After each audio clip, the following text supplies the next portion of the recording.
Welcome. Peter, what about the rest of us? Come on. I'm the guts and the glue. So we just did a whole show and found out the mic wasn't on. So what we're going to do is after we do this show, we're going to play the original show, and Peter is going to dub in what he actually said. Welcome to Stand Up Memories. See? And we've got a terrific show. Jackie the Joke Man Marling's front and center. I'm Peter Bales, and our special guest, Courtney Autera. Is this on? My mic is on, and we're good.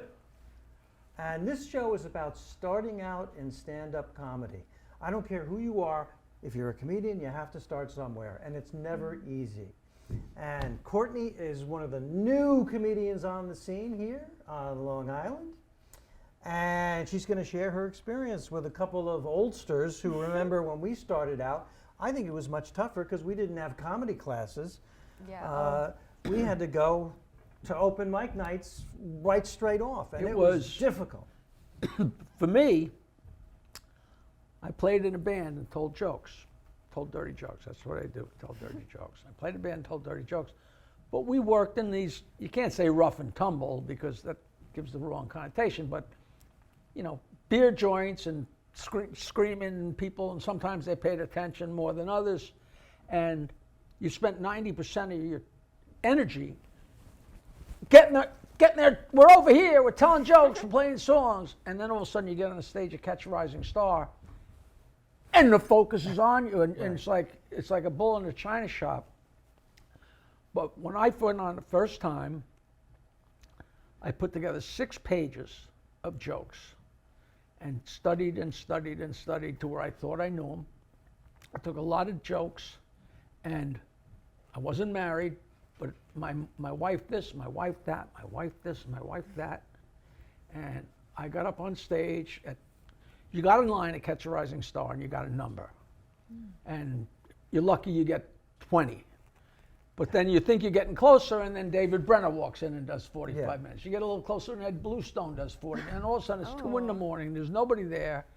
And I finally get on stage, and there's a smattering of people, but there's like 4 people. 2 young people and 2 old people. Man, woman, man, woman. And I imagine it was a couple, in my mind, from the Midwest, and their daughter and her boyfriend, or their son and his wife, whatever. And I was nervous, and it was horrible, and I got 6 pages of me and my wife. And the first thing out of my mouth, I said, my girlfriend. Oh my God. Which just destroyed, and I didn't have anywhere near the presence of mind to change every single, and I have no idea what happened for the next 3 minutes. I have no idea. All I know is I was stumbling and freaking, and stumbling and freaking, and all of a sudden, in a stage whisper, the guy in the front says to his wife, "How much can we take?" Oh my God. And I could still hear him. And Rick Newman, who owned Catch a Rising Star, that's his favorite story. He loved it. That's so traumatizing. He was a big Stern fan. He said, he loves the fact that I can't even tell you how much can we take? So that's. This is Courtney Autera. And she was in your class. She was in my comedy class, standupuniversity.com, where we spent 5 weeks preparing completely new comedians to go up and do their first show. She was wonderful, and now she's out there on the scene doing open mic nights and getting booked where she can book. And she's an actress, so she had like one leg up. Did you come on to his program with people you knew, or was all? I just like heard about it through family friends. But I'm saying you weren't in the class with other people you knew. No, I didn't know them to start with, but yeah, I came from an acting background, and I ended up really enjoying stand-up after that. And you're still in college now? Yeah, I'm junior where? 5 Towns College. Oh, a true football powerhouse, 5 Towns College. And a theater major, I understand? Yeah, theater major. Good for you. I was an undergraduate theater major. Oh, actually? I absolutely was. Oh my God. And you know, it took 4 years to discover I cannot act at all. Oh. I love Robert Klein's line. I couldn't do Shakespeare without spitting. But you love acting, comedic acting, and stand-up, and you don't know which way you're going to go yet, right? Yeah, I'm just seeing where I end up, honestly. Like, I'm a huge SNL fan, so like if I ever got on SNL, I would. So That's you have my a life you have a goal. specific goal. That's Yeah. very cool. Good. That's very cool. Very good, very good. Now, Is that a 4-year or 2-year college? 4-year, so I'm in my 3rd. Wow. all right, and you're going to get out in 4 years? That's a miracle. Yeah, I know, right? Wow. Now, so the good, the bad, and the ugly. Did she make you laugh? She made me laugh. She makes a lot Oh, of people thank laugh. you. And when it's good, it's good. When stand-up comedy, it's, the old saying is, and you will know exactly what I'm talking about. If it's funny, they laugh. If you're doing well before an audience and they're laughing and you're in control, it's better than sex. It's at least for guys. It's better than, you know what I'm talking about. I don't remember. Now, I mean, I haven't had a laugh in that long. but you know, Courtney, how much can we take? No, there's people, you know, when you're done with your show and you're sitting there, I sign my books and sell stuff, and people are like, oh, that's so great, so much fun. How do you do that? And I always say the same thing. When you're doing great up there, there is no better job in the world. Yeah. Absolutely. And I when you're completely sucking agree. up there is no worse job in the world. Yeah. There is no middle ground. Now you know the good, because Yeah. you've had Because great you sets. feel it, like when I'm Okay. up there and it's going well, like I'm just enjoying it so much, and I like react off the audience. But then, like, you know, sometimes there'll be times when even if the audience is enjoying it, you don't feel it, and it's kind of like you going through the motions. And you can see Sometimes the you're playing difference. tennis against a padded wall. You know? Yeah. Now, the bad. No, wait. Now, when you're doing a show, say, so they're actually booking you for shows. I don't even know anymore. Are you doing 10 minutes? Are you doing 25 minutes? Are you doing? The most I've done is 10, but I typically do around 7 or 8. So that's like on average what I do. And you're always breaking in new stuff. Yeah. So if I want to like add something new, I usually just like add in like 1 or 2 jokes, because if I add in too many, like I'll mess up my set. Oh, and no, like, you know, you absolutely. gotta stick with what works too. Absolutely, that's the way. Yeah. How Now, do you told us she had to stand up and do her act, right? Here on the show. Yeah. Yeah. That'll work. That's fine. That's a pet peeve of You'll be mine. following him. Yeah. I have to say, I love how you guys are like matching right now with your shirts. Thank you. We Yeah. we had a phone call earlier today. We went through our closets together. Oh, actually? Yeah, Oh we my did. God, I love that. We did. We do that You all gotta, the time. you gotta do that. We you do know, that if you're in even a when- band, you have matching shirts, matching shoes. Even when we don't have a true. show, we like to go through our closets Aw. together. If I knew I had on the same shirt as him, I would have killed myself. No, but So, I want to ask you about the tough part of it. It's you have experienced bad shows, and do you bring that home with you? Do you feel bad the next day? Do you blame yourself? I never asked my kids or encouraged my kids, my own sons, to go into stand-up, because I couldn't imagine them facing the pain and the suffering that everybody Yeah. faces when you start out. It is such a horrible But feeling. not when you start out. I don't know how long. There's many times you can do a show, and the fact that you stink has nothing to do with you. You know, it's a horrible, you know, the people are facing the wrong way, or they're all German, or, you know, there's a million different things that can go wrong. But I still carry it with me until the next time. I do too. And Yeah. you know, sometimes your next gig is the next night, sometimes not for 3 weeks.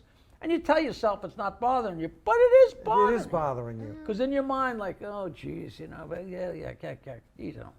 Wow. Have you had tough shows where yeah, afterward? definitely. I'm gonna be honest, like it definitely does affect me, like when it doesn't go that well. And I've never like completely bombed yet or had like a really terrible show, but you know, there's been shows that weren't as great as others. Now, do you go out with the other comics afterwards?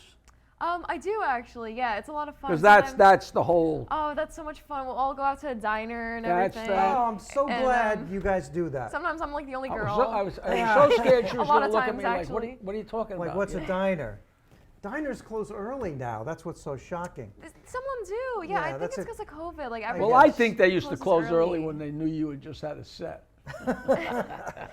One time I went to the diner with my friends and like we were still eating and they literally started turning off the lights. I think they were like giving us a hint. I It was think so so. Are you with strange. your friends or with the comics you worked with? I was with like my friends that weren't comedians, but typically like I'll go to the diner after shows with like my comedian friends. Oh, good, good, good. Yeah. Now, so you do make close friends Mm-hmm. in stand-up, and sometimes lifelong friends. Yeah, and Which it's is really terrific. nice because we're just like a whole like, community and like we just all relate to each other, go through the same experiences in this industry. So And it's right, nice right, to have, right, and that it just like it that. just melds the whole thing together. It's very important. yeah.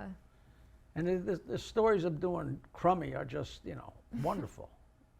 Yeah, that's what you tend to talk about at the diner is not the good shows, but laughing at yourself and at your Yeah. friends who've had bad shows, Definitely. bad conditions. But you're in a situation where, you're in a comedy club or an open mic night. Jackie, you've had to turn off televisions before going. Talk about that. Oh. In the old days, before God created heaven and earth, there were no comedy clubs, and I had Oh. played in a band, and so I had a guitar amplifier and my guitar and a microphone, and I would play in clubs. Aside from my band, I knew I kind of had to split off, so I'd play solo and sing my songs and play my songs and tell my jokes, and then I got to know a bunch of the comedians, and I'd have them. They'd come and sit in, stand in, whatever. So then I started producing comedy shows where go into a bar and say, listen, what's an off night? Give me Wednesday night. Give me $200, $300, $100, whatever it was back then, and I'll bring comedians, and hopefully people will enjoy it, and we'll do a show, and you ask X amount. Most people went for it. Mm-hmm. I did shows in every little crap hole on Long Island. You wouldn't believe it. Ooh. And but people would come out from Manhattan because these guys are working in the city. I actually passed at the comic strip, but I wouldn't go in there. I'm not going to drive all the way to the city and then park and then get yeah. $5 and do 7 minutes. I'm out on Long Island doing 45 minutes and doing my stupid jokes and getting drunk and then doing these shows. And but guys, they'd come out from the city because, like Peter had a car, some people had a car, and it was worth it for them because they'd make $40. They'd get a little bomb, they'd smoke a joint, they'd meet a girl, meet a guy. So it was a fun little thing. But it was rough going, and there was one specific time, and I still remember so clearly, that's what he's talking about, someplace in Suffolk. I knew nothing about hockey, okay? And hockey is such a big deal, and this was right at I started in comedy right when the Islanders were won 5 championships in a row or some crap like that. And we're supposed to do a comedy show. And the owner said, you better do the show, or you won't get paid. And Carol Leifer was there, who's the girl that Elaine from Seinfeld was based on, and a couple other people. Oh my God. And these guys were sitting at the bar I think it was in double overtime. The Islanders game was in double overtime. And I had to climb up on the bar and turn off the television. Oh no! And Oh my God! I mean, holy Christ! And to this day, Carol Leifer remembers that. She's like, "Well, you had some balls, but you didn't have a choice." But that's the Wild West. That's the I Wild was West. on stage at a comedy club called Rascals in 1986 when a baseball went through Bill Buckner's legs, and up at the bar I hear huge cheering, and 7 people looked at me in total silence that were You're actually in thinking, the boy, audience. I don't remember that shouldn't joke even doing have that been- well. Oh my God! Yeah, I shouldn't have been on stage during the World Series. So you've had tough Wow. shows, but I mean, Yeah, I mean, fortunately, like I said, I haven't experienced a show where I totally bombed, but there's been shows that were not as great. okay. When you're going on, if you're doing a show where you're doing 7 minutes, 10 minutes, whatever, you're probably on early. So you're not getting on late where everybody's drunk and crazy. That's true. I mean, Right? sometimes, I mean- on occasion, I'll be at the end of the lineup, but I've obviously never headlined yet or anything, so I'm Usually but I don't early. think people actually get drunk like they used to, and just in general, Oh, right? yeah, no, sometimes. sometimes I they mean, do. I feel like at the clubs, like they don't that much. But sometimes I'll do like bar shows, and there'll be like these drunk hecklers. Oh yeah. So yeah, those are always. So you're always trying out new material, right? Yeah. Okay, that's the toughest thing. Yeah, in that's the stand-up. toughest thing. Because sometimes it works, sometimes it doesn't. But when it works, it's like the best feeling. It is. It makes I was talking to somebody last night. It makes your whole night. It does. And your next day too, if the new joke works. Yeah. I always just told old jokes. Well, for a while, I did regular stand-up, and then, when you try something, I don't know. I always had a hard and fast rule, and I used to share it with other people even when I stopped. I said, if you come up with something and you do it, and it doesn't work, you do it again. If it doesn't work, you do it again. 3 times, 3 strikes, you're out. Unless it's something you like so much, it's like, fuck the audience, this is staying in, And Well- I thought it was a pretty good hard and fast, Well, I mean, the audience decides what's funny, not the comedian. Do you guys ever laugh at your own jokes? Because that's like happened to So, me sometimes. okay, I'm sorry, but the question is best answered by Jackie. Do you That's- ever? Well, that's talk about, all I talk do. about That's that. all I do is laugh at my own jokes. Like I've done that on stage, and I've fully like had to like take a second to like get over it. And like I have this one friend Dan, and like whenever he hears a joke he likes of mine, like we'll just come up with inside jokes about that joke. So he'll come to my shows, and I can't look at him in the audience, or else I'll start laughing. Because you on know what he's stage. thinking, and Yeah. So But you have a bubbly character on stage, and I said you Yeah. reminded me when I first saw you of a young Goldie Hawn. Yes, She's very which is a huge bubbly, compliment. and it's a big compliment. And Jackie effectively uses laughing at his own jokes as a comedy technique. As But do you. I don't use it. Thank If you. that's Yeah, something try to go that along with it. innately happens. It's an innate part of. It's not something, a planned thing. Like it's very we'll put a spontaneous. gunshot here, and we'll slam the door here, and we'll laugh there. I mean, I can't tell those stupid jokes without laughing, and that's really. And in a way, you're laughing at the situation. Here we are here you are here. Here I am. I've actually been working on putting together a one-man show or documentary about jokes and stuff. And it dawned on me the other day, and I haven't shared this even with my girlfriend, that a joke is such an, I don't want to get crazy, but a joke is such a weird thing. A joke is like a match. You take a match and you light it, and it lights. But you try the same match again, it doesn't light the second time because there's no spark. And I'm thinking, when I tell a joke, I'm providing the spark. Because people tell me that they've heard the same joke from me 15 times and they're still laughing, and they get mad at me. It annoys them that they're still laughing. Well, that's because you tell jokes better than anybody else. Well- Yeah, no, I watched people your can't stand-ups. just tell the joke that you tell and get a laugh. They have to do it the way that you've cultivated over a lifetime. Yeah, there's a little, and it's interesting. Now- But the trouble with comedy is that the minute you start talking about it and dissecting it like we are, all the fun goes flying out the window. Yeah, I guess. A little bit. But how do you come You up know, with new you know, material, Courtney? You start Oh discussing my God, comedy, all my act different becomes ways. your act. Honestly, Yeah, he's laughing at his own joke again. That's all I do. Tell me about how you come up with new stuff. wow, it's like all different places. Like one of the things like I learned in your class was like we wrote down our pet peeves and then kind of turned them into stories. And I do that a lot. And then also I'll use experiences that like happen to me, but I'll exaggerate them. And like sometimes like I'll just be in my room at like 2 a.m. and I'll just start thinking of funny things, and like something will just come to me, and I'll like get my computer, I'll quickly type out a joke, and I'm like, oh my God, like this is, and I'll try it and it works. Don't save it for the next morning because Yeah, you I won't do it remember right it. away. You have to do it right away. Well, that's funny you talk about the computer, because so many times in the middle of the night you think of something and you write it down, and the next morning you absolutely can't read what it says. So that probably doesn't happen with a computer. Now, you think of stories, but remember what we talked about in comedy class, topic, premise, Premise, punchline. punchline.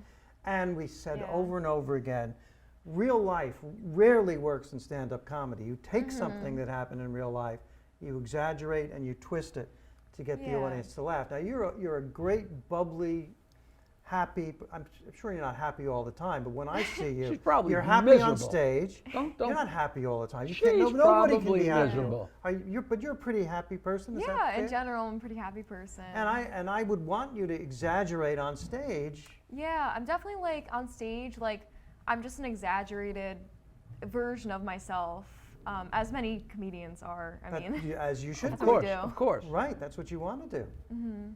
And don't ever forget about the fun. You having fun out there? What's fun oh for you? yes. What's fun in stand-up? Just like, I feel like I'm on stage and I just enjoy every second of it. And like, I feel like I've always had the persona I have on stage. And now that I do stand-up, it gives me a chance to like get it out. Yes. Like, you know, I would just come Because up you with can't all these really dumb do that things. when you're acting. Yeah, like I can't really say all these dumb things I come up with in real life. So I just like, I take it to the stage and I just get it all out. And I just love like, you know, the energy of the audience, like just feeding off of them and like they're having a good time and it just makes me so happy. Do you good. tape yourself every show? Not every show, but I try to as much as I can. Sometimes I I would hate I watching would say myself. that is one of the most hard and fast rules. Is to, well, I don't know, like what do people use iPhones? I used to have that micro cassette recorder, and I recorded every show for years and years and years. But it never failed that if I was doing something, and I either had an aside or a heckle, I'd be like off mic a little, and I would yell something or say something, and it'd be the biggest laugh of my show. And you couldn't make it out on the, if I had a nickel for how Yeah. many times I played back the oh God, you Oh, get that's so the frustrated. best. Here's a piece of advice. If you're ever recording yourself on your iPhone, just be careful because at the Improv back in the day, somebody put their tape recorder on a shelf in the back and a couple of comics didn't know the tape recorder was right there. And they were standing close and they said to each other, "This guy sucks. I can't believe they put him on." No. Yeah. Oh And my who God. were they talking about? I don't actually remember. I No remember the way. incident. I don't remember who the comedian was. But you've got to be I think I careful. do, but I'm not going to take a shot. I mean, I wasn't in that Oh, neck of the be woods. careful. But That is of so That's a traumatizing. But it's a famous good idea to story. record if you can. It's hard. Yeah. Sometimes it's hard to listen back to it. I have a tripod, so I always like I try to set that Yeah. up if I can. Oh my God, Jackie, I actually have a question for you. So you were a writer on the Howard Stern show. Did you ever meet Beetlejuice? Of course. No way. Oh my God, I'm so jealous. Please, please. How do you spell For you red? people that don't know, there's this misshapen black dwarf, and I don't even know if he's a dwarf. He's about 3 feet tall. I assume he's still alive. Yes, he is. And he started coming on maybe a year before I left. And this guy is so odd and misshapen and so weird looking. And he's a moron. And he's an egomaniac. If you could possibly put those in the same jar and shake it up and spit it out. There was not a time that guy walked into the studio that me and Fred, the other writer, didn't look at each other and go, what the? I mean, He's you so never funny. prepared for it. You never prepared for it. Oh, no, you That don't want guy- anything to do with No, it. I've been laughing at that guy since I was in like elementary school. Like I always watch his videos. Did you see the part where like Howard Stern asked him like how do you spell red and he goes red Lster. If you dig That- it. well, Well, Those things- Courtney's a fan. Those things went on and on and on. Oh, God. Oh. It just, you know, it pushed all comedy off the table. Ah. You know what I mean? Because there's nothing funny after that. I mean, it's not that he's not funny. He's funny, but he's for all the wrong reasons. You're laughing at him for all the reasons you shouldn't. Well, You know. but you're laughing. That's Oh the Yeah. God. You know. I follow Courtney. him everywhere. Courtney Autera. I am predicting a successful career in comedy, stand-up, you. acting for you. And I will be setting Courtney up on a date with Beetlejuice. Oh my God.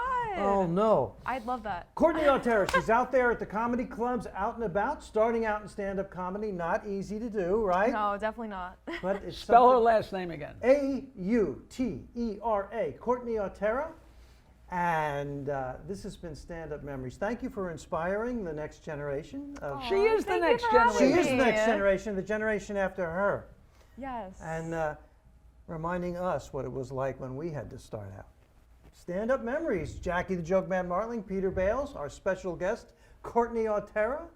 Thank you. And Thank you, Peter, for a fun show. Don't you want to plug your comedy class? oh, my comedy class, my Peter comedy has a comedy school. class. I didn't know that. And Courtney It's a Autera comedy is, school is a where proud People graduate. pay money. StandUpUniversity.com. Go check it out. And we'll see you next time on Stand Up Memory. That was a pretty good episode. A new episode every Wednesday with me, Peter Bales, Jackie the Joke Man Martling, comedians, interesting people. Leave a comment. We'll get what am I saying? I don't know. We're gonna get back to you. We will respond to your comment. StandUpMemories.com, if you go there, it shows all the different All platforms. Spotify, we're on everything. Every Wednesday. Stand Up Memories, Every Wednesday. a new episode.